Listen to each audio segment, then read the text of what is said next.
So basically আমরা যখন operator overloading দেখছিলাম আমরা দুই রকম ভাবে হচ্ছে সেই কাজটা করতে পারি বলছিলাম, যে একটা হচ্ছে মেম্বার অপারেটর ফাংশন আর একটা হচ্ছে নন মেম্বার, বেসিক্যালি যেটা হচ্ছে ফ্রেন্ড ক্লাসের মাধ্যমে। ঠিক আছে, যে একটা অপারেটর ফাংশনকে আমরা দুইভাবে ডিফাইন করতে পারি। একটা হচ্ছে তার ওই ক্লাসের একটা মেম্বার ফাংশন হিসেবে হচ্ছে অপারেটর ওভারলোডিং এর ফাংশনটাকে ডিফাইন করতে পারি, অথবা আমরা চাইলে একটা ফ্রেন্ড ফাংশনের মাধ্যমে এই অপারেটর ওভারলোডিং এর জন্য যে ফাংশনটা সেটাকে ডিফাইন করতে পারি। ঠিক আছে, যেটা ওই ক্লাসের অন্তর্গত না, ফ্রেন্ড ফাংশন হিসেবে হচ্ছে ওই ক্লাসের মধ্যে তাকে আমি ইনক্লুড করতে পারি। সো আমরা গতদিন দুইটা এক্সাম্পল দেখছিলাম যে ইউনারি অপারেটরকে কিভাবে ওভারলোড করতে হয়, এবং তারপর দেখছিলাম যে বাইনারি অপারেটরকে কিভাবে ওভারলোড করতে হয়। আচ্ছা, সো ওইটার সাপেক্ষেই আমরা যদি একটা মেম্বার অপারেটর ফাংশন, মানে একটা ক্লাসের একটা মেম্বার ফাংশন হিসেবে যদি অপারেটর ওভারলোডিং এর জন্য যে ফাংশনটা, সেটাকে যদি মেম্বার ফাংশন হিসেবে যদি ডিফাইন করি, তাহলে হচ্ছে সেই সিনট্যাক্সটা কি বা সেখানে আমাদের কি কি মেনটেন করতে হবে, সেটা হচ্ছে আমরা এই যে এক্সাম্পলটা দেখেছিলাম বাইনারি অপারেটর, সেটা সাপেক্ষে হচ্ছে একটু আলোচনা করার চেষ্টা করছিলাম অ্যাকচুয়ালি।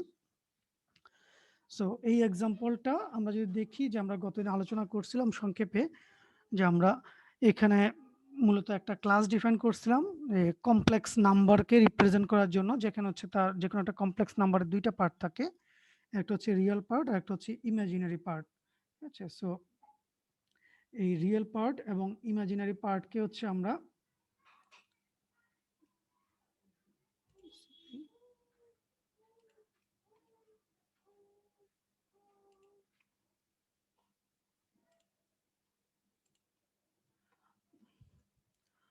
সো এইখানে রিয়েল পার্ট এবং ইমাজিনারি পার্ট এই দুইটার জন্য হচ্ছে আমরা দুটা ভেরিয়েবল ডিফাইন করছিলাম। তারপরে ছিল হচ্ছে আমাদের কনস্ট্রাক্টর, এবং তারপরেই ছিল বেসিক্যালি অপারেটর ফাংশনটা। এবং অপারেটর ফাংশনটা যে এটা যে অপারেটর ফাংশন, এটাকে আমরা চিনব কিভাবে? আমরা জানি অপারেটর ফাংশনের ডেফিনেশনটা শুরু হয় হচ্ছে যে ক্লাসের জন্য সে হচ্ছে ডিফাইন্ড, সে মানে তার রিটার্ন টাইপ দিয়ে, তারপরে একটা স্পেশাল কিওয়ার্ড অপারেটর। ঠিক আছে, যে অপারেটরটাকে আমরা ওভারলোড করতে চাচ্ছি, সেই অপারেটরটার আগে অপারেটর কিওয়ার্ডটা আমরা ইউজ করি, এবং মূলত এটাই হচ্ছে আমাদের অপারেটর ফাংশন। অপারেটর কিওয়ার্ড দিয়ে যেই অপারেটরের জন্য আমি ফাংশনটাকে লিখছি, সেই অপারেটরটা, এই জিনিসটাই হচ্ছে আমার অপারেটর ফাংশন বা ফাংশনের নাম। ঠিক আছে, তারপরে হচ্ছে তার যদি কোনো প্যারামিটার যদি থাকে, সেই প্যারামিটার। সো এইভাবে হচ্ছে আমরা অপারেটর ফাংশনটাকে ডিফাইন করি।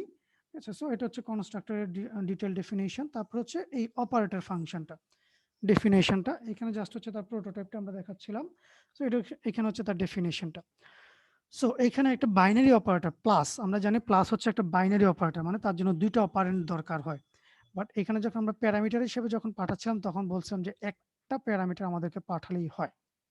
ঠিক আছে, এখন আমরা মূলত সেকেন্ড অপারেন্ট যেটা, ঠিক আছে, সেটাকে পাঠাই। তাহলে প্রথম অপারেন্ট আমরা কোথা থেকে পাই? আমরা বলছিলাম যেই অবজেক্টের জন্য এই অপারেটরটা কাজ করছে। ফর এক্সাম্পল, যোগের কাজ করব। এখন এই যোগ কে যোগ করতে চাচ্ছে? ঠিক আছে, যেমন ফার্স্টে এখানে হচ্ছে এক্স প্লাস ওয়াই, তার মানে এক্স অবজেক্টটা তার সাথে ওয়াই কে যোগ করতে চাচ্ছে। মানে এক্স অলরেডি আমার কাছে অ্যাভেলেবেল আছে, সে কারোর সাথে যোগ করতে চাচ্ছে একটা কিছু। ঠিক আছে, তার মানে এক্স হচ্ছে আমার অলরেডি অ্যাভেলেবল, এবং এক্স এর জন্য হচ্ছে আমি যোগের কাজটা করতে চাচ্ছি। তাহলে বলা হচ্ছে যে এক্স কে আমি অটোমেটিক পেয়ে যাব কার মাধ্যমে? যে দিস পয়েন্টারের মাধ্যমে। ঠিক আছে, দিস পয়েন্টারের মাধ্যমে এক্স এর ইনফরমেশনটা পেয়ে যাব। এই জন্য আমরা এখানে প্যারামিটার হিসেবে পাঠাই হচ্ছে শুধুমাত্র সেকেন্ড অপারেন্ট যেটা, সেটা হচ্ছে আমরা প্যারামিটার হিসেবে পাঠাই। যেমন এখানে ওয়াইটা চলে আসে হচ্ছে সি এর মধ্যে দিয়ে। ঠিক আছে, সো সেটাই এখানে বলার চেষ্টা করছি আমরা, যে একটা মেম্বার অপারেটর ফাংশন কিভাবে লিখতে পারবো। সো অপারেটর প্লাস, মানে আগের এক্সাম্পলটা সাপেক্ষে বলা হচ্ছে operator plus has only one parameter even though it overloads the binary plus operator. ঠিক আছে, যদিও সে দুইটা অপারেন্ট নিয়ে কাজ করতেছে, বাট সে অ্যাকচুয়ালি প্যারামিটার হিসেবে পাস করে হচ্ছে একটা অপারেন্টকে। ঠিক আছে, সো নর্মালি হচ্ছে মানে যখন আমরা মেম্বার ফাংশন ডিফাইন করব, মেম্বার ফাংশনের ক্ষেত্রে আমার যদি ইউনারি অপারেটর হয়, যেমন এর আগে যে এক্সাম্পলটা ছিল বাইনারির আগে, ঠিক আছে, সেটার ক্ষেত্রে আমরা কোনো ধরনের প্যারামিটার পাস করি নাই, বাইনারির ক্ষেত্রে একটা পাস করছি। তার মূল কারণটা হচ্ছে ওইটা যে মানে নর্মালি যার জন্য কলটা হচ্ছে সেটা আমি অটোমেটিক্যালি হচ্ছে পেয়ে যাব, সেটাকে আমার আর প্যারামিটারের মধ্যে দিয়ে পাস করা লাগবে না। আর যদি বাইনারি হয়ে থাকে তাহলে সেকেন্ড প্যারামিটার যেটা সেটার মধ্যে দিয়ে পাস করব হচ্ছে দ্বিতীয় অপারেন্টটাকে। সো এই কথাটা এখানে বলা হচ্ছে the reason that operator plus takes only one parameter is that the operand on the left side, ঠিক আছে। সো লেফট সাইড বলতে একটু আগে যেটা বলছিলাম যে এক্স, ঠিক আছে, লেফট সাইডে যে অপারেন্টটা আছে x. So the operand on the left side of the plus is passed implicitly, মানে এটা অটোমেটিক্যালি, ইমপ্লিসিটলি বলতে বোঝানো হচ্ছে automatically, implicitly pass to the function so that this pointer, ঠিক আছে। সো দিস পয়েন্টারের মাধ্যমে এটা অটোমেটিকলি পাস হয়ে যায়, এটা আমাদেরকে এক্সপ্লিসিটলি পাস করার কোনো দরকার হয় না। The operand on the right is passed in the parameter. Okay. So when binary operators are overloaded, it is the object on the left that generates the call to the operator function. আমি যে কথাটা একটু আগে বোঝানোর চেষ্টা করতেছিলাম, আমরা মূলত এক্স এর জন্য হচ্ছে যোগের ফাংশনটা, যোগের কাজটা করতে চাচ্ছি, মানে মূলত এই যোগের ফাংশনটাকে কল করছে কে, এক্স অবজেক্টটা, এক্স তার সাথে কোনো কিছু যোগ করতে চাচ্ছে। সো সেই কথাটা এখানে বলা হচ্ছে the binary operators are overloaded, it is the object on the left, মানে যেমন আমাদের আগে এক্সাম্পলটা এক্স, তাহলে লেফট সাইডে যে অবজেক্টটা আছে সে হচ্ছে এই অপারেটর ফাংশনটাকে কল করে, ঠিক আছে, যার জন্য এক্স এর ইনফরমেশনটা অটোমেটিক্যালি আমরা পাস করে দিই বা অটোমেটিক্যালি পেয়ে যাই। আর যদি বাইনারি অপারেটর হয়ে থাকে তাহলে পরের যে অপারেন্টটা সেটা হচ্ছে প্যারামিটারের মাধ্যমে পাস করি। সেই জন্য মেম্বার অপারেটর ফাংশন যদি হয়ে থাকে সেখানে সবসময় একটা প্যারামিটার, নাম্বার অফ অপারেন্ট যতগুলো আছে তার চেয়ে সবসময় একটা প্যারামিটার কম থাকবে। ইউনারি অপারেটরের ক্ষেত্রে কোনো প্যারামিটার পাস করা লাগবে না, বাইনারির ক্ষেত্রে একটা পাস করব। টার্নার যদি হয়ে থাকে এরকম যদি কোনো ফাংশন যদি আমরা লিখি তাহলে সেটার ক্ষেত্রে দুইটা পাস করব বা এরকম ভাবে হচ্ছে ঘটনাটা ঘটবে। সো গতদিন আমরা দুটো এক্সাম্পল দেখছিলাম ইউনারি বাইনারি, এখানে আরো দুই একটা এক্সাম্পল আমরা অ্যাড করার চেষ্টা করছি। যেমন আজকে যেটা মূল ফোকাস সেটা হচ্ছে প্রিফিক্স এবং পোস্টফিক্স, ঠিক আছে। এই যে দুইটা ফর্ম আমরা দেখতে পাই, ইনক্রিমেন্ট এবং ডিক্রিমেন্ট অপারেটর, ঠিক আছে। ইনক্রিমেন্ট এবং ডিক্রিমেন্ট অপারেটরের সাপেক্ষে এই প্রিফিক্স এবং পোস্টফিক্স দুই ধরনের ফরমেশন আমরা পাই।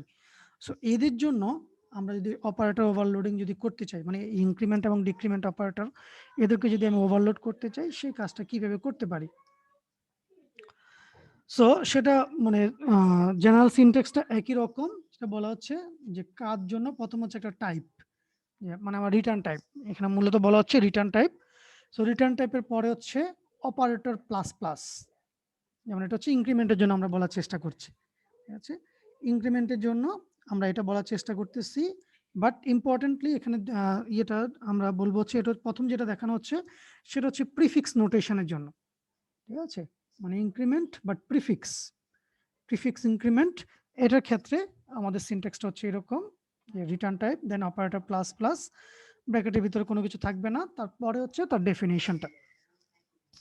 বাট সেম জিনিসই যদি পোস্ট ফিক্স যদি হয়ে থাকে, মানে ইনক্রিমেন্ট অপারেটরই বাট যদি পোস্ট ফিক্স যদি হয়ে থাকে তাহলে আমাদের ডেফিনেশনটা খেয়াল করতে হবে যে আমরা এইখানে একটা ডামি প্যারামিটার পাস করি, এটাকে আমরা বলছি হচ্ছে ডামি প্যারামিটার, ঠিক আছে। এই যে ইন্টিজার এক্স, এই যে প্যারামিটারটা আমরা পাস করছি এটা মূলত একটা ডামি প্যারামিটার, এটা শুধুমাত্র এই দুইটা অপারেটরকে, মানে একটা যে প্রিফিক্স ফর্মের আর একটা যে পোস্ট ফিক্স ফর্মের, এই দুইটাকে পার্থক্য করার জন্যই মূলত আমরা হচ্ছে এই ডামি প্যারামিটারটাকে পাস করি। এটা আমাদের অ্যাকচুয়াল যে অপারেশন তার ভিতরে এই প্যারামিটারটার কোনো কাজ নেই, ঠিক আছে। সো এখানে আমরা একটা ডামি ভেরিয়েবল পাস করি বা যখন ইয়ে দিয়ে যখন পাস করি ভ্যালু নরমালি 0 দিয়ে পাস করে দিই, ঠিক আছে, একটা 0 ভ্যালু দিয়ে হচ্ছে পোস্ট ফিক্স ফর্মে এটাকে পাস করে দিই। সো যেটা অ্যাকচুয়ালি কোনো কাজ হয় না। বাট এই যে প্রিফিক্স ফর্ম এবং পোস্ট ফিক্স ফর্ম, কেননা অপারেটরটা তো সেম, দুইটাই প্লাস প্লাস অপারেটর, এটাও প্লাস প্লাস অপারেটরের জন্য বলছি, এটাও প্লাস প্লাস অপারেটরের জন্য বলছি, বাট একটা হচ্ছে প্রিফিক্স ফর্মের ইনক্রিমেন্ট হিসেবে কাজ করবে আর একটা হচ্ছে পোস্ট ফিক্স ফর্মের ইনক্রিমেন্ট হিসেবে কাজ করবে। সো প্রিফিক্স এবং পোস্টফিক্স আমি যদি ভুলে না গিয়ে থাকি, আমরা আশা করছি সবাই এটা জানি যে একটা হচ্ছে আগে কাজটা করবে তারপরে হচ্ছে ভ্যালুটাকে ব্যবহার করবে, মানে ইনক্রিমেন্টের কাজটা আগে করবে তারপরে হচ্ছে ভ্যালুটাকে ব্যবহার করবে প্রিফিক্সের ক্ষেত্রে। আর পোস্টফিক্সের ক্ষেত্রে হচ্ছে আগে ব্যবহার করে ফেলবে তারপরে ইনক্রিমেন্টের কাজটা করবে। তাহলে এই যে দুইটার মধ্যে পার্থক্যটা, অপারেটরের মধ্যে কোনো পার্থক্য নাই, কিন্তু তাদের কাজের ভিত্তিতে যে পার্থক্যটা সেটাকে আমি কিভাবে বোঝাতে পারবো। সো এই জন্য হচ্ছে তাদের ডেফিনেশনের মধ্যে পার্থক্যটা, ঠিক আছে, যে একটা হচ্ছে উইদাউট প্যারামিটার আর একটা হচ্ছে with a dummy parameter, integer টাইপের একটা ডামি প্যারামিটার দিয়ে হচ্ছে আমরা সেটাকে লেখার চেষ্টা করি। সো এটার সাপেক্ষে একটা এক্সাম্পল দেয়া আছে এখানে, ঠিক আছে? সিম্পল এক্সাম্পল আগের মতোই, ঠিক আছে? যে আমার একটা ভেরিয়েবল আছে হচ্ছে i, এটাকে আমি অপারেটর মানে ইনক্রিমেন্ট অপারেটর দিয়ে হচ্ছে ইয়ে করতে চাচ্ছি, ঠিক আছে? সো ২ ভাবে দেয়া আছে। সো ফার্স্ট ওয়ান ইজ এখানে যে কাজটা করতেছি, সো এটা প্রিফিক্স বোঝাই যাচ্ছে। সো এখানে যেহেতু হচ্ছে আমি এই ক্লাস টাইপের মানে একটা অবজেক্টকে রিটার্ন করব, সুতরাং এখানে এই জন্য একটা ডামি অবজেক্ট তৈরি করা হয়েছে। তারপরে সেটাকে ইনক্রিমেন্ট করা হয়েছে তার i এর ভ্যালুটা, তারপরে সেটাকে আমি রিটার্ন করে দিয়েছি, ঠিক আছে? সো এটা হচ্ছে প্রিফিক্স ফর্মে। আর সেকেন্ড যে এক্সাম্পলটা, সেকেন্ড যে অপারেশনটা করা হয়েছে সেটা হচ্ছে পোস্টফিক্স ফর্মে, ঠিক আছে? সো এইখানে একটা ইন্টিজার প্যারামিটার পাস করা হচ্ছে যেটা মূলত কোনো ধরনের কাজ করছে না, এটার ভিতরে কোনো ধরনের কিছুই স্পেসিফাই করা হচ্ছে না, একটু যদি খেয়াল করে দেখি ভালোভাবে, ঠিক আছে? সো সে এখানে কোনো ধরনের কাজ করছে না। বাস এখানে যে ডেফিনেশনটা যেভাবে আমরা ইয়ে তৈরি করছিলাম এখানেও একই রকমভাবে ডেফিনেশনটা, বাট পার্থক্য জায়গাটা হচ্ছে এখানে ছিল প্রিফিক্স, এখানে হচ্ছে পোস্টফিক্স ইনক্রিমেন্ট, ঠিক আছে? এখানে ছিল প্লাস প্লাস আই, এখানে হচ্ছে আই প্লাস প্লাস। এখানে আরো ইয়ে ব্যাপার হচ্ছে এখানে আমাদের রিটার্ন টাইপটা যদি ক্লাস টাইপ বা অবজেক্ট যদি না হয়, যদি প্রিমিটিভ ডাটা টাইপ যদি হতো, ঠিক আছে, ভয়েড বা ইন্টিজার এই টাইপের যদি রিটার্ন টাইপ হতো, এখানে আমাদের অবজেক্ট ক্রিয়েট করার কোনো দরকার হতো না। এখানে অবজেক্টটা ক্রিয়েশনের মূল উদ্দেশ্যটাই হচ্ছে অবজেক্টটাকে আমার রিটার্ন করা লাগবে, ঠিক আছে? অবজেক্টটাকে রিটার্ন করতে হবে, তার কারণ কি, আমাকে যেখান থেকে কল দেওয়া হচ্ছে একটা অবজেক্ট সে এক্সপেক্ট করতেছে রিটার্ন ভ্যালু হিসেবে, ঠিক আছে? সো আমরা মেইন ফাংশনে দেখলে সেটা আরো ক্লিয়ার হয়ে যাবে। ফাইনালি এখানে একটা ডিসপ্লে ফাংশন আছে যেখানে হচ্ছে আমরা i এর ভ্যালুটাকে প্রিন্ট করার চেষ্টা করতেছি। এখন মেইন ফাংশনে চলে আসি আমি। মেইন ফাংশন আমি এই ক্লাসের দুটো অবজেক্ট তৈরি করলাম, একটা হচ্ছে obj আর একটা হচ্ছে obj1। So obj.display just display ফাংশনটাকে কল করছে, একই রকমভাবে দুইটাই অবজেক্টই ডিসপ্লে ফাংশনটাকে কল করছে। দ্যাট মিনস আমার ডিসপ্লে যে ইনিশিয়াল ভ্যালু, ঠিক আছে, সেটা আমি পাওয়ার কথা। ডিসপ্লে ইনিশিয়াল ভ্যালুটা আছে হচ্ছে 0। সো সেই 0টা এখানে দুইটা অবজেক্টের জন্যই 0 হিসেবে আমাদের পাওয়া উচিত। সো আমরা হয়তো এটা রান করলে বুঝতে পারবো যে এটা আমরা পাচ্ছি কিনা, বাট ইনিশিয়ালি এটা 0 হিসেবে পাওয়ার কথা। তারপরে দেখেন আমরা এই obj1 equal to plus plus obj। So আবারও বলছি যে আমরা ইনক্রিমেন্ট অপারেটর আমরা যখন কাজ করতাম আগে কি করতাম, যে প্লাস প্লাস আই বা আই প্লাস প্লাস একটা প্রিমিটিভ ডাটা টাইপের উপর কাজ করতাম, বাট এখানে আমরা অবজেক্টের উপর সরাসরি অবজেক্টের উপরেই এই ইনক্রিমেন্ট কাজটা চালাচ্ছি, ঠিক আছে? সো এই জন্য হচ্ছে আমাদের অপারেটর ওভারলোডিং প্রয়োজন ছিল, ঠিক আছে? কারণ অবজেক্টের উপর সরাসরি আমরা এইভাবে ইনক্রিমেন্ট অপারেটর চালাতে পারবো না। আচ্ছা, এখন তাহলে এখানে কি ঘটনা ঘটছে যখন আমরা এই প্লাস প্লাস ওবিজে করছি, ঠিক আছে? সো প্রিফিক্স ইনক্রিমেন্টের জন্য সে কল দিয়েছে এবং এটা অবশ্যই অপারেটর ওভারলোডিং আমার ওভারলোডেড ফাংশনটাকে কল করবে। সো সে কাকে কল করবে, প্লাস প্লাস ওবিজের জন্য সে খোঁজার চেষ্টা করবে উইদাউট প্যারামিটার আমার অপারেটর ইনক্রিমেন্ট অপারেটরের কোনো ওভারলোডেড ফাংশন ডেফিনেশন আছে কিনা। সো সে তখন এই ফাংশনটাকে খুঁজে পাবে এবং সেই অনুযায়ী সে আই এর ভ্যালুটাকে ইনক্রিমেন্ট করবে এবং সেই ভ্যালুটাকে অ্যাকচুয়ালি রিটার্ন করে দেবে। ওকে, সো সেই অনুযায়ী হচ্ছে আমার দেখেন বেসিক্যালি এই যে ওবিজের ভ্যালুটা মানে প্লাস প্লাসের ক্ষেত্রে আমরা কি জানি, আগে ভ্যালুটাকে ইনক্রিমেন্ট করে ফেলবে তারপরে সেটাকে ব্যবহার করবে। সো দ্যাট মিনস এখানে রিটার্ন করার ফলে যে ভ্যালুটা আসবে সে ওই ভ্যালুটাকে আগে ইনক্রিমেন্ট করা অবস্থায় মানে ইনক্রিমেন্ট করে ফেলবে, তারপর হচ্ছে সেটা obj1 এর মধ্যে সেট করবে এবং এখানে অবজেক্ট হিসেবে ডিফাইন করার মূল কারণই ছিল যে আমরা এখানে একটা অবজেক্টের সাথে হচ্ছে তাকে মানে অবজেক্টের মধ্যে তাকে অ্যাসাইন করছি, মানে এই অবজেক্টের ভ্যালুটা এই অবজেক্টের মধ্যে আমি অ্যাসাইন করার চেষ্টা করছি এবং সেটা সাপেক্ষে আমি পরবর্তীতে দুটাকে ডিসপ্লে করার চেষ্টা করলাম যে দুইটার মধ্যে obj এর মধ্যে কত আছে আর obj1 এর মধ্যেই কত আছে। দেন আবার সেই একই অবজেক্টকে আমি পুনরায় কল দিলাম, বাট এখন আমি কল দিচ্ছি হচ্ছে পোস্টফিক্স হিসেবে, ঠিক আছে? সো পোস্টফিক্স হিসেবে যদি কল দিই তাহলে পোস্টফিক্সের ডেফিনিশন যেটা সেটা আছে, সো আমার আই এর ভ্যালুটাকে হচ্ছে সে আগে ব্যবহার করে ফেলবে। তার মানে এখানে কি ঘটনাটা ঘটবে, আই এর যে ভ্যালুটা আছে সেখানে এই যে টেম্প ডট আই মানে টেম্পের ভিতরে সে আই এর ভ্যালুটাকে আসলে নিয়ে নেবে, তারপর হচ্ছে সে ইনক্রিমেন্টের কাজটা করবে, ঠিক আছে? মানে এই প্লাস প্লাস হওয়ার পরে যে ভ্যালুটা হবে তার আগে যে ভ্যালুটা ছিল সেটাই হচ্ছে অ্যাকচুয়ালি আমার আই এর মধ্যে চলে আসবে।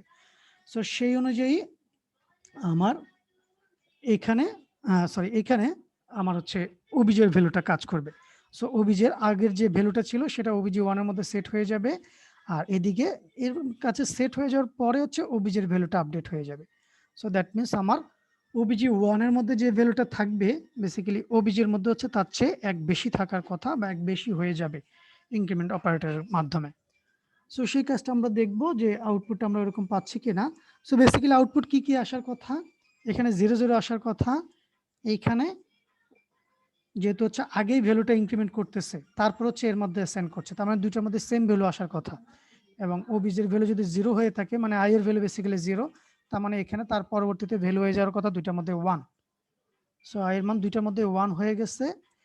তারপরে এসে আমি এখানে হচ্ছে আগে হচ্ছে ভ্যালু অ্যাসাইন করতেছি, তারপরে হচ্ছে ইনক্রিমেন্ট করতেছি ওবিজের ভ্যালুটাকে, তার মানে তারপরে হচ্ছে ওবিজের ভ্যালু হয়ে যাবে 2, বাট ওবিজে 1 এর মধ্যে ভ্যালুটা আসবে হচ্ছে 1। এরকম একটা আউটপুট আমাদের আসার কথা। আচ্ছা, এটা এখানে আউটপুটটা মনে হয় আনি নাই আমি। আচ্ছা, সো সিমিলার মেকানিজমটা হচ্ছে ডিক্রিমেন্টের জন্য, ঠিক আছে। সো একদম হুবহু সেম কেস, ঠিক আছে, জাস্ট আগের যে এক্সাম্পলটা দিয়েছি সেটা যদি আমি ডিক্রিমেন্টের জন্য করি একই ধরনের ব্যাপার ঘটবে, ঠিক আছে। সো এইখানে এই জিনিসটা খেয়াল করতে হবে যে পোস্টফিক্সের ক্ষেত্রে আমাদের আবারও হচ্ছে একটা ডামি ইন্টিজার টাইপের ভেরিয়েবলকে ব্যবহার করতে হবে, এটা যে পোস্টফিক্স সেটা বোঝানোর জন্য। সো যখনই প্রিফিক্স ব্যবহার করব কোনো ধরনের প্যারামিটার প্রয়োজন হবে না। মেম্বার ফাংশনের ক্ষেত্রে আবারও মনে রাখতে হবে, মেম্বার ফাংশনের ক্ষেত্রে এটাই যদি ফ্রেন্ড ফাংশনের মাধ্যমে যদি হয় তাহলে কিন্তু আমার একটা অপারেটর লাগবে, প্যারামিটার লাগবে, যেটা আমরা একটু পরে আজকে ডিসকাস করতেছি যে ফ্রেন্ড ফাংশনের জন্য ডেফিনেশন গুলো কিরকম হবে। বাট প্রিফিক্স এবং পোস্টফিক্সের মধ্যে একটা মেজর ডিফারেন্স আছে, যে দুইটা যদিও মেম্বার ফাংশনের জন্য আমরা এখানে বলছি, বাট পোস্টফিক্সের ক্ষেত্রে আমাদের একটা ডামি ইন্টিজার টাইপ ভেরিয়েবলকে ব্যবহার করতে হবে, যেটা প্রিফিক্সের জন্য দরকার নাই। সো এরকম আমরা একটা লিস্ট দেখাইছিলাম যে মোটামুটি কম বেশি সবগুলো অপারেটরকে আমরা এখানে ওভারলোড করতে পারি, আচ্ছা, যেমন এই equal, plus equal, minus equal, ঠিক আছে। সো শর্ট হ্যান্ড অপারেটর যেগুলো সেগুলোকেও আমরা চাইলে হচ্ছে ওভারলোড করতে পারি। যেমন একটা এক্সাম্পল জাস্ট এখানে দেখানো হচ্ছে যে প্লাস ইকুয়াল অপারেটরকে যদি আমি ওভারলোড করি তাহলে আসলে কি ধরনের ব্যাপারটা ঘটবে, ঠিক আছে। সো প্লাস ইকুয়াল আমরা জানি যে তার মানে ওই ভেরিয়েবলটার যে আগের ভ্যালু ছিল, ফর এক্সাম্পল লন্জিটিউড, এখানে লন্জিটিউড যে ভেরিয়েবলটা ছিল তার আগের ভ্যালুর সাথে আমি এখানে প্যারামিটার দিয়ে আরেকটা যে ভ্যালু পাস করতেছি সেই ভ্যালুটাকে আমি যোগ করে সেটাকে আবার লঙ্গিটিউড এটার মধ্যেই রাখবো। বা খুব সিম্পলি এটা কি মিন করে, x equal to x plus y, মানে এক্স এর সাথে আমি একটা ভেরিয়েবলকে যোগ করব, সেই যোগ করার পরবর্তীতে যে আউটপুটটা আসবে সেটা আবার এক্স এর মধ্যেই রেখে দেব, ঠিক আছে। এটাই শর্ট ফর্মটাকে আমরা বলি হচ্ছে প্লাস ইকুয়াল। আচ্ছা, সো এই কাজটা আমরা কিভাবে করতে পারি, যেহেতু এখানে আবারও এটা কিন্তু যেহেতু প্লাস, বেসিক্যালি কাইন্ড অফ প্লাসের অপারেশন, তাই না, যে X equal to x plus Y. So basically একটা binary operator, X plus Y যোগফলটা আমি এক্স এর মধ্যে রাখবো। সো যেহেতু বাইনারি অপারেটর, সো এটার জন্য আমাদের দুইটা অপারেন্ট লাগবে, আর যেহেতু মেম্বার ফাংশন, সো একটা আমি সরাসরি পেয়ে যাব, ঠিক আছে, যে দিস ডট লঞ্জিটিউড দিয়ে বা সরাসরি লঞ্জিটিউড দিয়ে পেয়ে যাব। আর আরেকটা পাচ্ছি হচ্ছে এই যে OP2 যে অবজেক্ট আমি পাস করছি তার লঞ্জিটিউডের ভ্যালুটা, ঠিক আছে। সো সেই দুইটাকে যোগ করে আমরা লঞ্জিটিউডের মধ্যে লিখে দিলাম এবং সেখান থেকে পরবর্তীতে দিস পয়েন্টের মাধ্যমে সেটাকে আমি রিটার্ন করে দেওয়ার চেষ্টা করতেছি, ঠিক আছে। সো এইভাবে হচ্ছে শর্ট হ্যান্ড যে সমস্ত অপারেটরগুলো আছে সেগুলোকেও আমরা ওভারলোড করতে পারি। আচ্ছা, এখন চলে আসবো হচ্ছে আমরা যদি ফ্রেন্ড ফাংশনকে দিয়ে যদি আমরা অপারেটর ওভারলোডিংটা যদি করতে চাই, আমরা বেশ কয়েকবার ফ্রেন্ড ফাংশনের কথা বলে ফেলছি যখন মেম্বার ফাংশনের কথা আলোচনা করতেছিলাম তখনই। সো ফ্রেন্ড ফাংশনের মধ্যে পার্থক্য জায়গাটা কি বা কেন এই পার্থক্যটা তৈরি করতেছে, বিশেষ করে হচ্ছে প্যারামিটারের মধ্যে, নাম্বার অফ প্যারামিটারের মধ্যে দিয়ে, ঠিক আছে। তো মূল কারণটা হচ্ছে যে since a friend function is not a member of the class, it does not have a this pointer, ঠিক আছে। যেহেতু ফ্রেন্ড ফাংশন আমার কোনো ক্লাসের ফাংশন না, একটা ক্লাসের নিজস্ব ফাংশন যেহেতু সে না,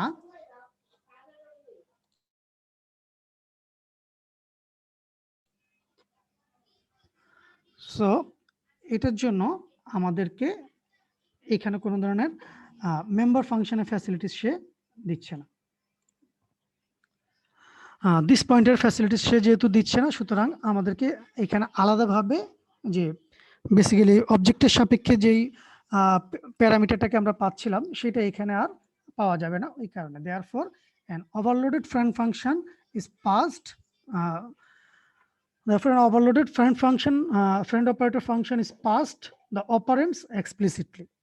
সো এখানে আমাদের প্রত্যেকটা অপারেন্ডকে এক্সপ্লিসিটলি পাস করতে হবে অপারেটর ফাংশনের মধ্যে দিয়ে।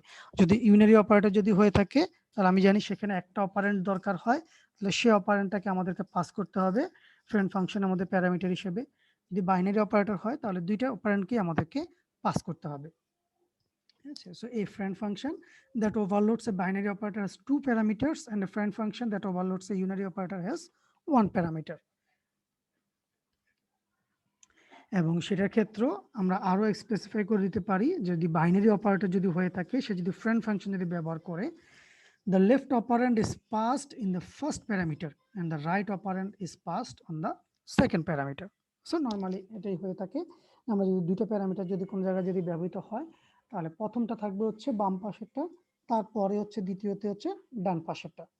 সো এটা এখানে এক্সপ্লিসিটলি আমরা উল্লেখ করে দিলাম, কেননা মেম্বার ফাংশন যদি হয়ে থাকে আমরা শুধুমাত্র ডান পাশের যেই অপারেন্টটা আছে সেটাকে শুধুমাত্র পাস করি, লেফট হ্যান্ড সাইডে যে অপারেন্টটা আছে সেটাকে আমাদের পাস করার দরকার হয় না, ইমপ্লিসিটলি সেটা দিস পয়েন্টের মাধ্যমে পেয়ে যায়।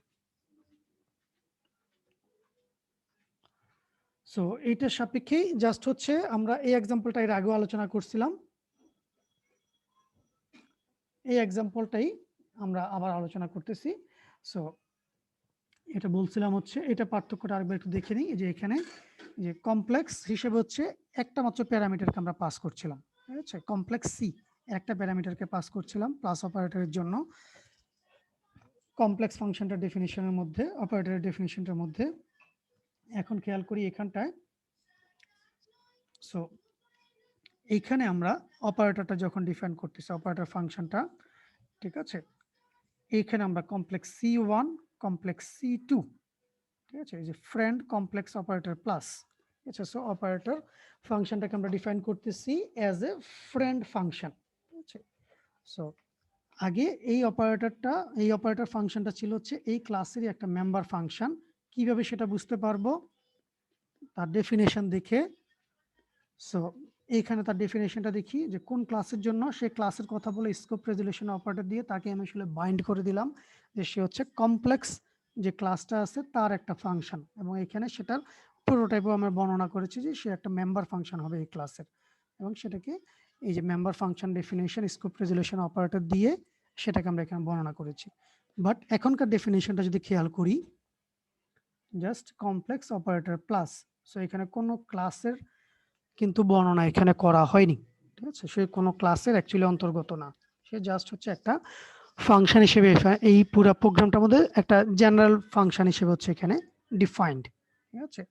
বাট এই যে ডিসপ্লে ফাংশনটার কথা যদি বলি তাহলে আমরা খেয়াল করে দেখি কমপ্লেক্স স্কোপ রেজুলেশন অপারেটর, তার মানে এটা দিয়ে আমি বাইন্ড করে দিলাম ডিসপ্লে ফাংশনটা হচ্ছে কমপ্লেক্স ক্লাসের একটা মেম্বার ফাংশন, এবং সেই অনুযায়ী সেখানে আমরা তার প্রোটোটাইপটিকে ডিফাইন করেছিলাম, ঠিক আছে। সো এই হচ্ছে বেসিক ডেফিনিশন, বেসিক পার্থক্যটুকু। আর অপারেটর ফাংশনের পার্থক্য জায়গাটুকু যদি খেয়াল করি, সো আগের বার আমরা দেখাইছিলাম যে এখানে হচ্ছে একটা মাত্র প্যারামিটার পাস করছিলাম, বাট এখানে এখন আমরা দুইটা প্যারামিটার পাস করতেছি, কমপ্লেক্স C1 মানে C1 একটা parameter, complex C2, so C2 হচ্ছে আরেকটা প্যারামিটার, এবং সেই অনুযায়ী আমরা এক্স এর সাথে মূলত মানে C1 এর সাথে C2 এর যোগের কাজটা করতেছি, C1.x এর সাথে যোগ করতেছি C2.x, C1.y এর সাথে যোগ করতেছি C2.y, ঠিক আছে, এবং আলটিমেটলি যে রেজাল্টটা তৈরি হচ্ছে temp.x temp.y, এই দুইটার মধ্যে আমার অলরেডি x এবং y এর ভ্যালু চলে গেল। আমি সেখান থেকে টেম্প মানে টেম্প বলতে এখানে একটা অক্সিলারি বা টেম্পোরারি একটা অবজেক্ট তৈরি করা হয়েছে কমপ্লেক্স ক্লাসের, যেহেতু আমি এখান থেকে কমপ্লেক্স টাইপের একটা অবজেক্টকে রিটার্ন করতে হবে, ঠিক আছে। সো সেই অনুযায়ী আমি পরবর্তীতে টেম্প ক্লাসটা একটা অবজেক্ট হিসেবে টেম্পকে এখান থেকে রিটার্ন করে দিয়েছি। এবং মেইন ফাংশনের মধ্যে এখন যদি চলে আসি, আমরা একটু খেয়াল করি কমপ্লেক্স C1 C2 C3 আমি তিনটা অবজেক্ট তৈরি করেছি, ঠিক আছে, এবং তার পরবর্তীতে C1 এটাকে আমি ইনিশিয়ালাইজ করার চেষ্টা করতেছি 2.5 3.5 এই দুইটা ভ্যালু দিয়ে, মানে এটা সিম্পলি তার কনস্ট্রাক্টর কল, ঠিক আছে, C1 এর মধ্যে দিয়ে C1 অবজেক্টটাকে আমি ইনিশিয়ালাইজ করতেছি যে তার x এর ভ্যালু হবে 2.5, y এর ভ্যালু হবে 3.5। আচ্ছা, একই রকম ভাবে C2 এর যে অবজেক্টটা সেটাকে আমি হচ্ছে কনস্ট্রাক্টর কলের মাধ্যমে তার মধ্যে কিছু ইনিশিয়াল ভ্যালু দেওয়ার চেষ্টা করছি 1.6 এবং 2.7। ঠিক আছে, সো C1 C2 আমার দুইটা অবজেক্ট আছে কমপ্লেক্স ক্লাসের। আমি হচ্ছে যে থার্ড লাইনে, ঠিক আছে, সো এই যে এখানকার যে পার্থক্যটুকু সেটা আমরা এখানে বলার চেষ্টা করতেছি এবং সেই অনুযায়ী হচ্ছে আমি এখন এখানে C1 প্লাস C2 এই জায়গাটাতে যখন কল দিচ্ছি দুটো অবজেক্টের জন্য আমি যোগের কাজটা করার জন্য একটা মানে কল দিয়েছি যোগ করার জন্য দুটো অবজেক্টকে।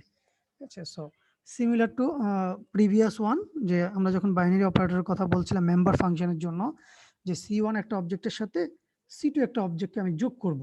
ঠিক আছে, তাহলে প্রথম অবজেক্টটা যাবে হচ্ছে লেফট হ্যান্ড প্যারামিটার হিসেবে, সেকেন্ড অবজেক্টটা যাবে হচ্ছে রাইট হ্যান্ড প্যারামিটার হিসেবে। তার মানে C1টা এখানে C1 এর মধ্যে দিয়ে চলে আসবে, C2টা C2 এর মধ্যে দিয়ে চলে আসবে। ঠিক আছে, এবং সেই অনুযায়ী যোগের কাজটা হয়ে যাবে। এবং যেহেতু এখান থেকে আমি তার ভ্যালুটা অ্যাসাইন করে দিচ্ছি একটা অবজেক্টের মধ্যে, সো এখান থেকে অবশ্যই আমাকে সামথিং রিটার্ন করতে হবে এই ক্লাসের একটা অবজেক্ট, এবং সেই জন্য এটা ডেফিনেশনটা এইভাবে দেয়া। ঠিক আছে, যে সে এখান থেকে একটা কমপ্লেক্স ক্লাসের মতো একটা অবজেক্ট সে রিটার্ন করতেছে।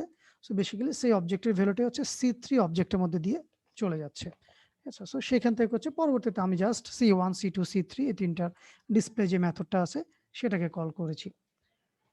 সো এখান থেকে অ্যাকচুয়ালি কি হওয়ার কথা আউটপুটটা x দুইটার যোগ করে আউটপুটটা C3 এর যে x এর ভ্যালু আছে সেটা প্রিন্ট হওয়ার কথা। এই C1 এবং C2 এর y যে ভ্যালুগুলো আছে সেই দুটাকে যোগ করে C3 এর y যে ভ্যালু আছে সেটা প্রিন্ট হওয়ার কথা। সো মূলত পার্থক্যের জায়গাটুকু হচ্ছে আমাদের এই জায়গাটাতে। ঠিক আছে, মেম্বার ফাংশনের সাথে ফ্রেন্ড ফাংশনের, মানে মেম্বার অপারেটর ওভারলোডিং ফাংশন আর হচ্ছে নন মেম্বার বা ফ্রেন্ড অপারেটর ওভারলোডিং ফাংশন। ঠিক আছে, সো এই দুটো পার্থক্যটুকু আমরা এখানে একটু দেখানোর চেষ্টা করছি। সো এই ফ্রেন্ড ফাংশনের আরো কিছু বেনিফিটস এখানে মূলত আমরা দেখানোর চেষ্টা করতেছি যে আমরা এর আগে বলে আসছিলাম যেমন এইভাবে হচ্ছে আমরা এখন এই জাতীয় কাজগুলো আমরা করতে পারি যে সরাসরি দুইটা অবজেক্টে আমরা ডিফাইন করলাম এইভাবে এবং তাদের মধ্যে আমি এই জাতীয় একটা যোগের কাজও করতে পারি যেখানে একটা অপারেন্ড হচ্ছে একটা কনস্ট্যান্ট। ঠিক আছে, বা একটা সিম্পল ভেরিয়েবলও হতে পারে। যদি আমার ফ্রেন্ড অপারেটর ফাংশন যদি হয়ে থাকে সে এটাকে অ্যালাউ করবে, বাট আমাদের মেম্বার ফাংশন যদি হয়ে থাকে মেম্বার ফাংশনের মধ্যে আমরা বলে আসছি মেম্বার ফাংশনের লেফট অপারেন্টটা, ঠিক আছে, বাই ডিফল্ট এটা ইমপ্লিসিট কল হিসেবে চলে যাবে এবং সেক্ষেত্রে বাম পাশের অপারেন্ট কোনোভাবেই হচ্ছে কনস্ট্যান্ট হতে পারবে না। ঠিক আছে, সো এই কথাটা এখানে বলা হচ্ছে we can not perform this, মানে এই কথাটা বলা হচ্ছে this using member operator function as the left argument of plus is not A object. ঠিক আছে, যেহেতু এই বাম পাশে অবজেক্টটা যেহেতু একটা অবজেক্ট না, সুতরাং আমরা আসলে এই স্টেটমেন্টটা মেম্বার অপারেটর ফাংশন দিয়ে এক্সিকিউট করতে পারবো না, বাট এটা ফ্রেন্ড অপারেটর ফাংশনের একটা ভ্যালিড স্টেটমেন্ট এবং সেক্ষেত্রে সে কাজ করবে। ঠিক আছে, সে তখন এই 10কে ওই পার্টিকুলার অবজেক্টের যে ডেফিনিশন দেওয়া আছে সেই অনুযায়ী সে ওটাকে যোগ করবে। বাট ফ্রেন্ড অপারেটর ফাংশন আবার কয়েকটা স্পেসিফিক ওভারলোডেড অপারেটরের জন্য কাজ করে না, যেগুলো আবার মেম্বার ফাংশনের জন্য কাজ করে, যেমন যে ফার্স্ট ব্র্যাকেট, থার্ড ব্র্যাকেট, ঠিক আছে, ফার্স্ট ব্র্যাকেটের ভিতর অ্যাসাইনমেন্ট অপারেটর, অ্যারো অপারেটর, এগুলো ফ্রেন্ড ফাংশন দিয়ে আমি ওভারলোড করতে পারবো না, বাট এগুলো মেম্বার অপারেটর ফাংশন দিয়ে ওভারলোড করতে পারবো। ঠিক আছে, প্রত্যেকটা স্পেসিফিক ডেফিনেশনের কারণে এই জিনিসগুলো হচ্ছে আমরা করতে পারি বা করতে পারি না।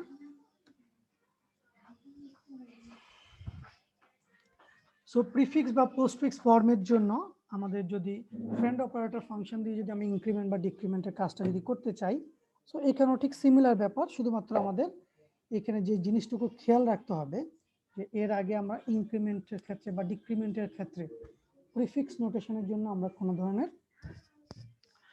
প্যারামিটার পাস করিনি, বাট এইখানে যেহেতু হচ্ছে আমি কি করি সাধারণত এক্স প্লাস প্লাস বা প্লাস প্লাস এক্স এরকম একটা কাজ করে থাকি, তার মানে হচ্ছে আমার একটা ভ্যারিয়েবল বা একটা অবজেক্টের উপর সেই কাজটা করতে হবে। ঠিক আছে, সো যেটা হচ্ছে নর্মালি আমরা মেম্বার ফাংশন যদি ডিফাইন করি, সো মেম্বার ফাংশনের ভিতরে সেটা হচ্ছে দিস পয়েন্টের মাধ্যমে সেটা অটোমেটিক পেয়ে যায়। বাট যেহেতু এটা ফ্রেন্ড ফাংশনের মধ্যে এরকম কোনো অবজেক্ট অটোমেটিক্যালি আমরা পাই না, সেক্ষেত্রে আমাকে কার জন্য এই কাজটা হবে সেই অবজেক্টকে একটা রেফারেন্স প্যারামিটার হিসেবে পাস করে দিতে হবে, এবং খুব ইম্পর্টেন্টলি এটা রেফারেন্স প্যারামিটার হিসেবে। ঠিক আছে, so just a minute.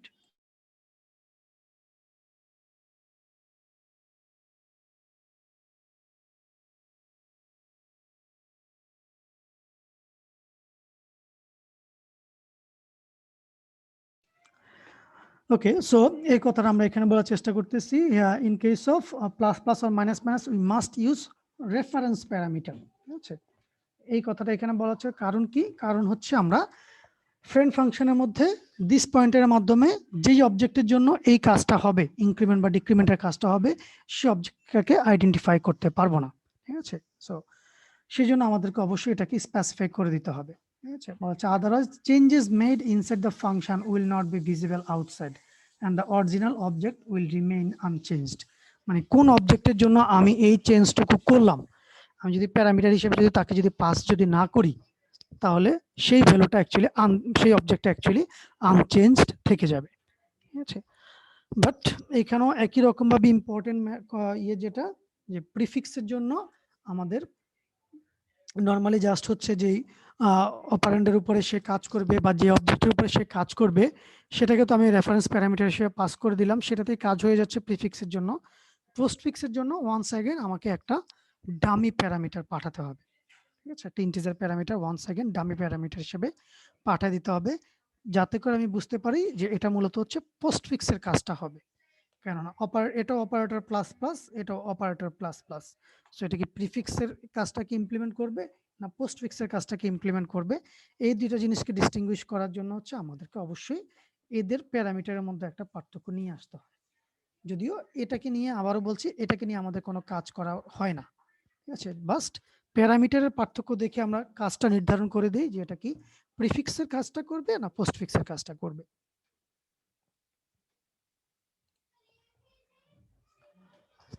So একই রকম ভাবে হচ্ছে সাবস্ক্রিপ্ট অপারেটর। সাবস্ক্রিপ্ট অপারেটরটা আমরা মূলত ব্যবহার করি হচ্ছে অ্যারের জন্য। ঠিক আছে, আমরা জানি এটা অ্যারে ইন্ডেক্সিং এর জন্য আমরা ব্যবহার করি।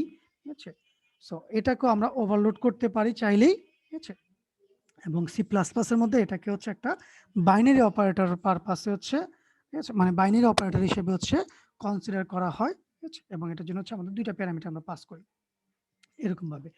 ঠিক আছে, সো কেন আমরা ওভারলোডিং করি, নর্মালি হচ্ছে এই কিছু থাকে, আমরা একটু পরে দেখবো যে এল ভ্যালু বা আর ভ্যালু এই জাতীয় কিছু ইস্যু থাকে। সো সেক্ষেত্রে আমরা এটাকে যদি এল ভ্যালু হিসেবে যদি ব্যবহার করতে চাই, সেক্ষেত্রে আমাদের অপারেটরটাকে ওভারলোড করতে হয়।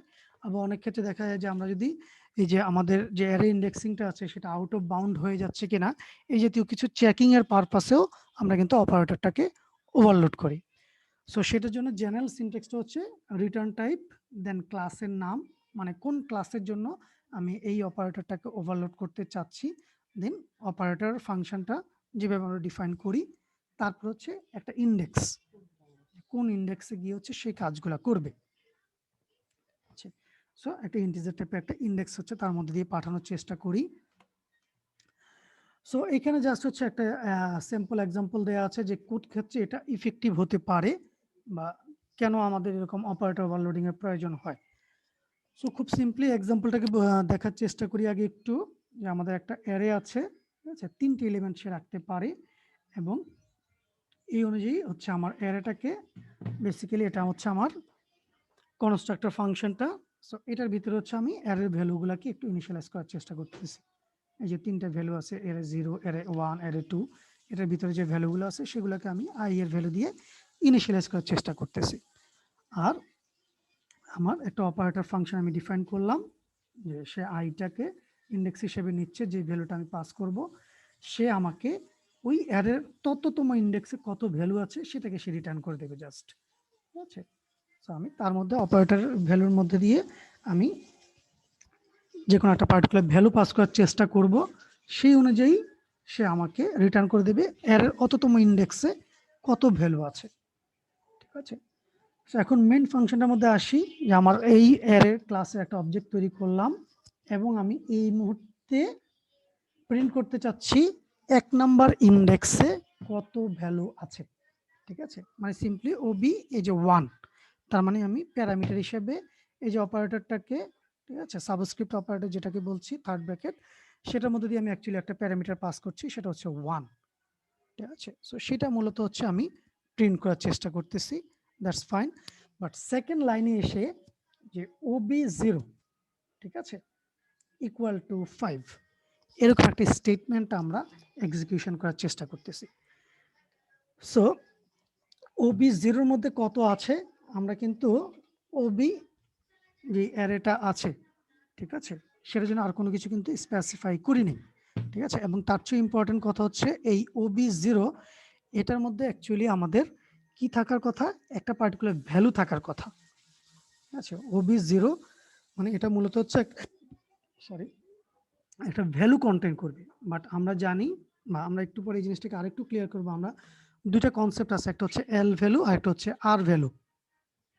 ঠিক আছে, বিশেষ করে অ্যাসাইনমেন্টের ক্ষেত্রে আমরা এই জিনিসটাকে আরো ইয়েভাবে পাই, যে কোনো একটা এক্সপ্রেশনের দুইটা পার্ট থাকে, একটা হচ্ছে লেফট সাইডের, একটা হচ্ছে রাইট সাইডে। সো এল ভ্যালু যেটা বলা হয়, যে লেফট সাইডের যে ভ্যালুটা সেটা হচ্ছে এল ভ্যালু, আর রাইট সাইডে যেটা সেটা হচ্ছে আর ভ্যালু। ঠিক আছে, সো লেফট সাইডে নর্মালি আমরা থাকে হচ্ছে একটা ভ্যারিয়েবল, ঠিক আছে, বাট এইখানে আমরা পাচ্ছি এটা একটা হচ্ছে একটা ভ্যালু। ঠিক আছে, যেটা মূলত হয় হচ্ছে সাধারণত আর ভ্যালু হিসেবে। এটা একটা ভ্যারিয়েবল হতে পারে অথবা একটা রেফারেন্স হতে পারে, বাট এই মুহূর্তে এইটা হচ্ছে একটা ভ্যালু। সো দ্যাট মিনস এরকম একটা স্টেটমেন্ট পসিবল না। ঠিক আছে, যার জন্য এটা কম্পাইলার সাথে সাথে হচ্ছে আমাদেরকে এরর দেবে।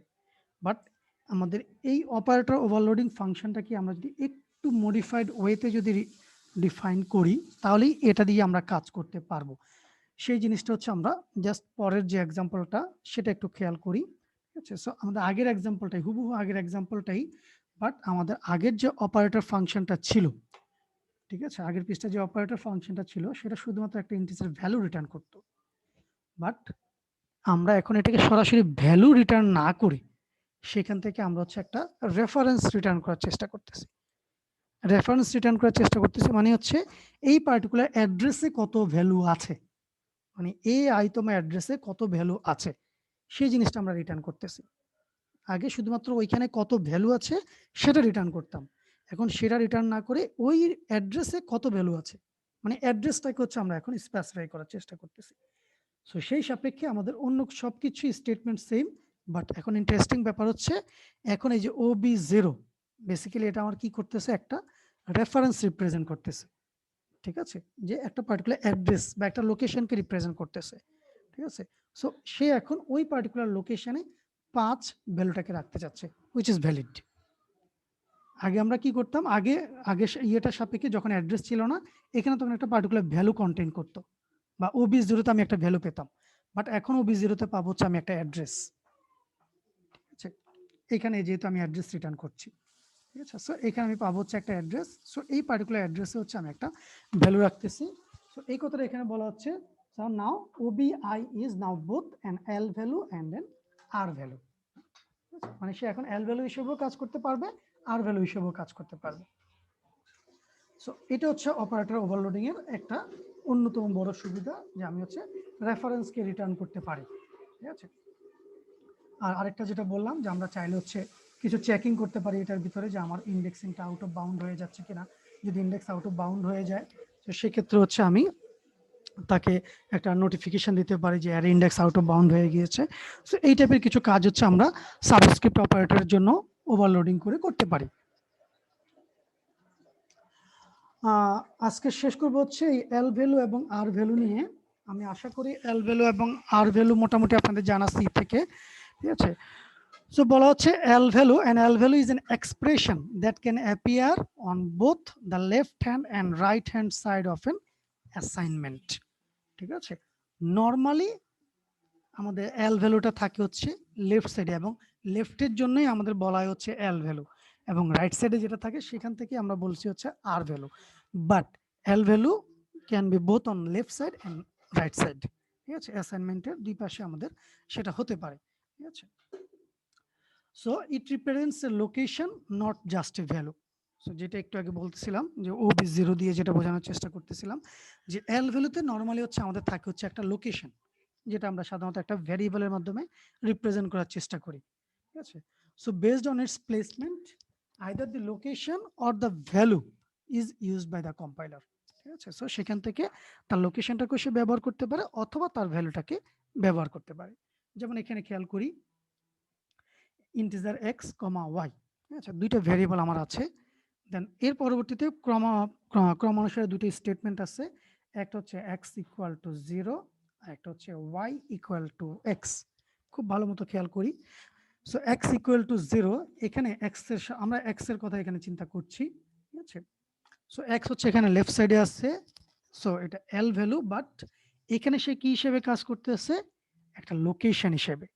ঠিক আছে, যে আমার এক্স এর যে লোকেশন আছে সেই লোকেশন আমি 0 কে রাখবো। ঠিক আছে।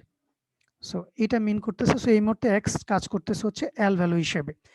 আর সেকেন্ড যেটা ওয়াই ইকুয়াল টু এক্স, এখন দেখেন এখানে কিন্তু এক্স চলে আসছে হচ্ছে একটা আর ভ্যালু হিসেবে। ঠিক আছে, মানে রাইট হ্যান্ড সাইড চলে আসছে। বেসিক্যালি এটা আর ভ্যালু বলাটা ঠিক হবে না। ঠিক আছে। So here both x and y are L values. ঠিক আছে, দুইটাই আমার এখানে এল ভ্যালু হিসেবে কাজ করতেছে, বাট এইখানে সে এখন কাজ করতেছে হচ্ছে একটা লোকেশন হিসেবে, যে এই লোকেশন যেটা আছে এই লোকেশনের ভ্যালুটা হচ্ছে ওয়াই এর মধ্যে চলে আসবে। ঠিক আছে, বাট এখানে হচ্ছে একটা ভ্যালু ছিল।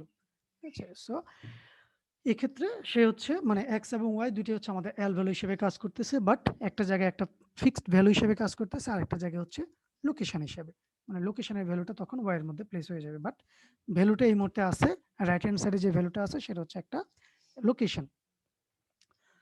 So generally, if a function returns a value of any type, then it cannot be used as an L value. আচ্ছা, মানে লেফট হ্যান্ড সাইডে আমরা যদি কোনো ফাংশন যদি একটা ভ্যালু যদি রিটার্ন করে তাহলে সেটাকে আমরা আসলে লেফট হ্যান্ড সাইডে রাখতে পারবো না। বিশেষ করে ফাংশনের ক্ষেত্রে বলা হচ্ছে ফাংশন যদি কোনো একটা ভ্যালু যদি রিটার্ন করে তাহলে সেটাকে আমরা এল ভ্যালু হিসেবে ব্যবহার করতে পারবো না। যেমন একটা এক্সাম্পল এখানে বলা হচ্ছে যে আমার একটা ফাংশন আছে f1। সো f1 আমার রাইট হ্যান্ড সাইডে থাকতে পারে, কোনো সমস্যা নাই, কেননা সে একটা ভ্যালু রিটার্ন করবে। আমরা তার ডেফিনিশন থেকে দেখতে পাচ্ছি যে সে একটা ইন্টিজার ভ্যালু রিটার্ন করবে। সো এই ক্ষেত্রে আমার সে যদি রাইট হ্যান্ড সাইডে যদি থাকে কোনো সমস্যা নাই। ঠিক আছে, তার ভ্যালুটাকে আমরা এল ভ্যালু হিসেবে ব্যবহার করতে পারবো। বাট উল্টা যে কাজটা যদি আমরা করি f1 ইকুয়াল টু n, মানে n এর ভ্যালুটা আমি f1 এর যে ইয়েটা আছে অ্যাড্রেস আছে সেখানে হচ্ছে আমরা রাখার চেষ্টা করতেছি। বেসিক্যালি f1 একটা লোকেশনকে এক্সপেক্ট করবে। ঠিক আছে, বা সে অ্যাকচুয়ালি হচ্ছে একটা ভ্যালু রিটার্ন করবে। সো সে অ্যাকচুয়ালি এল ভ্যালু হিসেবে কোনো জায়গায় ব্যবহৃত হতে পারবে না। ঠিক আছে। সো আমাদের একটা লোকেশন দরকার ছিল। ঠিক আছে, যেখানে হচ্ছে আমি একটা ভ্যালু রাখতে পারবো। যেহেতু সে একটা ভ্যালু রিটার্ন করতেছে সুতরাং একটা ভ্যালুর মধ্যে আমি আরেকটা ভ্যালু রাখতে পারবো না। আমার একটা ভ্যালু রাখার জন্য একটা লোকেশন লাগবে। সো এই জন্য এই f1 কে আমি অবশ্যই এল ভ্যালু হিসেবে এখানে ব্যবহার করতে পারবো না। বাট এটাকেই আমি যদি এখন রেফারেন্স হিসেবে যদি ব্যবহার করি, জাস্ট একটু আগে যে এক্সাম্পলটা দেখাইছিলাম অপারেটর ওভারলোডিং এর ক্ষেত্রে, যেমন এই ফাংশনটা এখন একটা অ্যাড্রেস হিসেবে ব্যবহার হচ্ছে। ঠিক আছে, সে কোনো ভ্যালু রিটার্ন করতেছে না, সে একটা অ্যাড্রেসকে রিটার্ন করছে। ঠিক আছে, যে এক্স এর ফর এক্সাম্পল রিটার্ন এক্স, মানে এক্স যে ভ্যালুটা আছে সেটা কোন অ্যাড্রেসে গিয়ে স্টোর হচ্ছে সেটাকে সে রিটার্ন করতেছে। তো সেই ক্ষেত্রে কিন্তু আমার এটা সেম ভাবে কাজ করা যাবে। মানে এই ক্ষেত্রে কি হবে, এই f1 যে অ্যাড্রেসে লোকেট করতেছে সেখানে হচ্ছে আমি n এর ভ্যালুটাকে অ্যাসাইন করতেছি। ঠিক আছে, যেটা বলা হচ্ছে works likes x equal to n, কারণ সে একটা অ্যাড্রেসকে লোকেট করতেছে। সো সেই দিক থেকে তখন সেটা হচ্ছে এল ভ্যালু হিসেবেও ব্যবহার করা যাবে। সো সিমিলারলি আর ভ্যালুর কথা যদি বলি, if an expression is just an r value, ঠিক আছে, it can not appear on the left side of an assignment. So r value বলতে আমরা নর্মালি বুঝে হচ্ছে রাইট হ্যান্ড সাইডে যেটা থাকবে। ঠিক আছে, এবং নর্মালি সেখানে থাকে হচ্ছে একটা ফিক্সড ভ্যালু বা একটা কনস্ট্যান্ট ভ্যালু। ঠিক আছে, so it represents just a value, যে কথাটা বললাম যে এখানে যদি আমরা এক্স বলতেছি, ঠিক আছে, উল্টা হয়ে গেছে, এখানে যদি ওয়াই যদি থাকতো, যেমন এখানে 3, ঠিক আছে, সো 3 একটা কনস্ট্যান্ট, এটা কোনোভাবেই হচ্ছে একটা এল ভ্যালু হিসেবে থাকতে পারবে না। ঠিক আছে, সো এখানে যদি আমরা বলি 3 is just an R value not an L value। আচ্ছা, সো 3 কোনোভাবে হচ্ছে একটা L value হতে পারবে না, কারণ 3 হচ্ছে নরমালি হচ্ছে একটা ফিক্সড ভ্যালু, যেটা নরমালি হচ্ছে আমরা R ভ্যালু হিসেবে হচ্ছে রাখতে পারি। ওকে, সো সেই জন্য আমরা কোনো কনস্ট্যান্টকে আসলে R ভ্যালু হিসেবে, হ্যাঁ L ভ্যালু হিসেবে লেফট সাইডে রাখতে পারি না, বাট একটা ভেরিয়েবলকে রাখতে পারি, একটা রেফারেন্সকে রাখতে পারি। সো নরমালি হচ্ছে ভেরিয়েবল বা রেফারেন্স হচ্ছে আমার L ভ্যালু হিসেবে কাজ করে বা লেফট সাইডে থাকে। আর নরমালি ফিক্সড ভ্যালু সেটা একটা ভেরিয়েবলের একটা ভ্যালু হতে পারে, ঠিক আছে। ফর এক্সাম্পল এক্স যদি একটা ফিক্সড ভ্যালু থাকে, যেটা বিভিন্ন সময় বিভিন্ন ভ্যালু কন্টেইন করতে পারে, বাট তখন একটা পার্টিকুলার মোমেন্টে তার মধ্যে একটা নির্দিষ্ট ভ্যালু থাকবে, সো সেটাকে আমরা একটা আর ভ্যালু হিসেবে রাখতে পারবো, ঠিক আছে। সো একই রকম ভাবে এখানে ফাংশনের জন্য বলা হচ্ছে যে ফাংশন যদি একটা ভ্যালু রিটার্ন করে, সেটা একটা ফিক্সড ভ্যালু, সেটা একটা আর ভ্যালু হিসেবে প্লেস হতে পারবে, কোনো সমস্যা নেই, ঠিক আছে। বাট এইখানেও আবার একই রকম ভাবে যে n হচ্ছে আমার একটা নির্দিষ্ট ভ্যালু, বাট f1 হচ্ছে আমার একটা নির্দিষ্ট ভ্যালু। সো এখানে মূলত f1 এর জন্য আমরা এখানে একটা কম্পাইলার এরর তৈরি করবে, কারণ সে একটা ফিক্সড ভ্যালু, সুতরাং এটা এল ভ্যালু হতে পারবে না। সো এই হচ্ছে মোটামুটি আমাদের এল ভ্যালু এবং আর ভ্যালু নিয়ে ডিসকাশন। মানে মূলত এল ভ্যালু বা আর ভ্যালু কেন আমাদের জন্য ইম্পর্টেন্ট, যে আমরা আসলে যে ভ্যালুগুলোকে রাখতেছি, কোন জায়গায় আমরা কোন ভ্যালুটাকে রাখতে পারবো, বা আদৌ সেই জায়গায় আমরা একটা ভ্যালু রাখতে পারবো কিনা, সে কি হিসেবে কাজ করতেছে, সেটা বোঝার জন্য হচ্ছে আমাদের এল ভ্যালু এবং আর ভ্যালুর কনসেপ্টটা, ঠিক আছে। সো মোটামুটি আমাদের একটা লেকচার শেষ হয়ে গেছে। মূলত আমরা এখানে ফোকাস করার চেষ্টা করছি হচ্ছে অপারেটর ওভারলোডিং, ঠিক আছে। যে আমরা যেটা দেখছিলাম যে সি প্লাস প্লাসে যে সমস্ত অপারেটরগুলো ব্যবহৃত হয়, ম্যাক্সিমাম অপারেটরগুলোকে আমরা ওভারলোড করতে পারি, ঠিক আছে। এবং ওভারলোড করতে পারি দুইটা মেকানিজমে। একটা হচ্ছে তার মেম্বার ফাংশন হিসেবে, ক্লাসের একটা মেম্বার ফাংশন হিসেবে ডিফাইন করে অপারেটরটাকে ওভারলোড করতে পারি, অথবা ফ্রেন্ড ফাংশন হিসেবে তাকে আমরা ওভারলোড করতে পারি, ঠিক আছে। আর লাস্টে আমরা দেখেছিলাম যে আমরা যদি রেফারেন্স মানে বিশেষ করে সাবস্ক্রিপ্ট বা এই টাইপের যদি ইয়েগুলোকে যদি ব্যবহার করি, তাহলে সেক্ষেত্রে হচ্ছে আমাদের এল ভ্যালু আর ভ্যালু একটা ফ্যাক্টর হয়ে যায়। নর্মালি হচ্ছে এল ভ্যালু হচ্ছে মানে আমাদের বাম পাশে যেই ভ্যালুটা থাকে একটা অ্যাসাইনমেন্ট অপারেটরের বাম পাশে যেটা থাকে, সেটাকে আমরা নর্মালি হচ্ছে এল ভ্যালুর মাধ্যমে রিপ্রেজেন্ট করি, এবং সাধারণত সেখানে একটা অ্যাড্রেস থাকে, ঠিক আছে। আর আর ভ্যালু হিসেবে নর্মালি হচ্ছে আমরা কনস্ট্যান্ট বা একটা ভ্যালু দেওয়ার চেষ্টা করি, যেটা হয়তো একটা ভেরিয়েবলের মধ্যে থেকেও আসতে পারে, ঠিক আছে। সো সেই জিনিসটা হচ্ছে আমরা অ্যাড্রেস হিসেবে যদি আমাদের এল ভ্যালু যদি আসে, সেটা আমরা আর ভ্যালু হিসেবেও ব্যবহার করতে পারবো, ঠিক আছে। মানে একটা অনেক ক্ষেত্রে হচ্ছে এল ভ্যালু আমরা বাম পাশে পাই, যেটা বেসিক্যালি একটা ফাংশনের রিটার্ন ভ্যালু হিসেবেও আসতে পারে, বাট সেটা যদি একটা অ্যাড্রেস হয়ে থাকে, সেক্ষেত্রে সেটাকেও আমরা এল ভ্যালু হিসেবে রাখতে পারবো, ঠিক আছে। একটা পার্টিকুলার ভ্যারিয়েবল সেটা যদি রেফারেন্স ভ্যারিয়েবল হয়ে থাকে, সেটাকে আমরা এল ভ্যালু হিসেবে ব্যবহার করতে পারবো। আচ্ছা, সো সেই জন্য হচ্ছে আমাদের এল ভ্যালু এবং আর ভ্যালুর কনসেপ্টটা নিয়ে আসা হয়েছে। সো আমি মোটামুটি ক্লাস শেষ করতে চাচ্ছি। আপনাদের কারো যদি কোনো কোয়েশ্চেন থাকে এই মুহূর্তে